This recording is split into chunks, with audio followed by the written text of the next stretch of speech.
tuna nun ha ritu tina siapa ko chuang hei boy pa tang pan ha mo sa do Jesu Christ so mi sing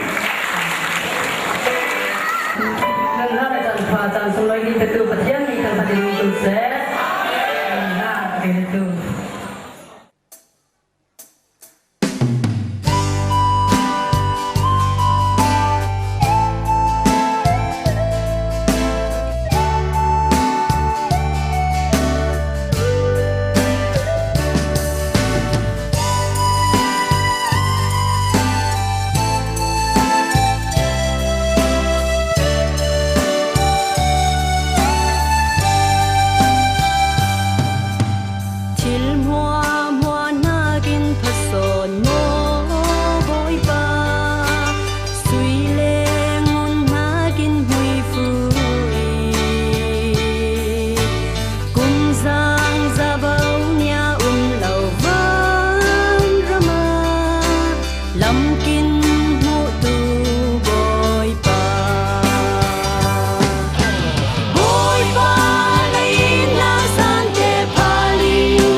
pa ít lạc chân bầu nia tu lâu bôi pa lên na san te pa linh la vin thi na có kim quy la kim nằm ha hona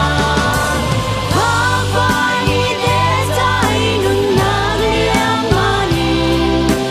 cha lam quy kia suak thuan leng le val te in chia lam pui kin san lai le chan la ya amma ram sang am ngai ding nga sing alam pui sel nga sing boy pa